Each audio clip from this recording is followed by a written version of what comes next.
গণমাধ্যমের স্বাধীনতা বাদ রেখে কখনো গণতন্ত্র প্রতিষ্ঠা হবে না, এমনটি মন্তব্য করেছেন বিএনপি নেতারা। বলেন, বিএনপি গণমাধ্যমের সত্য ও যৌক্তিক সমালোচনা মেনে নেবে।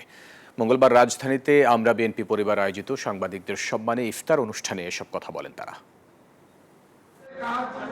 গণমাধ্যমে কর্মরত সাংবাদিকদের সম্মানে ইফতার মাহফিলের আয়োজন করে আমরা বিএনপি পরিবার। অনুষ্ঠানে সংবাদকর্মীদের পাশাপাশি যোগ দেন বিএনপি নেতাকর্মীরা। এ সময় দেশের চলমান পরিস্থিতি নিয়ে উদ্বেগ প্রকাশ করেন তারা। বিএনপি সম্বন্ধে রাখেন, সমালোচনা করেন, আলোচনা করেন, কোনো অসুবিধা নাই। মিথ্যা তথ্য পরিবেশন করবেন না, অনুরোধ থাকলো। আর যাদের বিরুদ্ধে আমি বললাম, আমি তাদের বিরুদ্ধে বলি নাই, আমি আমার পক্ষে বলেছি। কারণ আমি বাঁচতে চাই, আমাকে বাঁচতে হবে।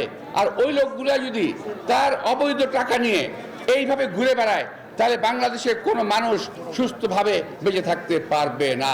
এই ফ্যাসিস্ট সরকার আমলে সাংবাদিক মহল বলেন, গণমাধ্যম বলেন, মিডিয়া বলেন, কেউ স্বাধীনভাবে কাজ করতে পারেননি।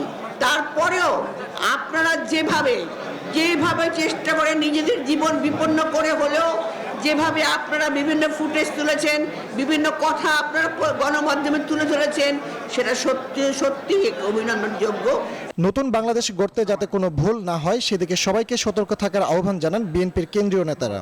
আমরা যে কথাগুলো বলি, আমরা যেটা মিন করি, যেটাতে আমরা বিশ্বাস করি, আমরা জানি যেটা সত্য কথা, আমরা সেই কথাগুলো বলি এবং আমরা সেইভাবে প্রচারণা করি।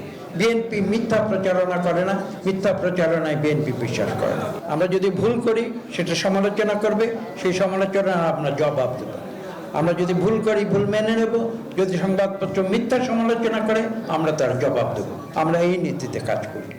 অনুষ্ঠানে গণতন্ত্র ও সার্বভৌমত্ব রক্ষায় সাংবাদিকদের অবদানের কথা তুলে ধরেন বক্তারা। যেসব সাংবাদিকবৃন্দ নিহত হয়েছেন। ফজলে রাব্বি সৌরভ, নিউজ 24, ঢাকা।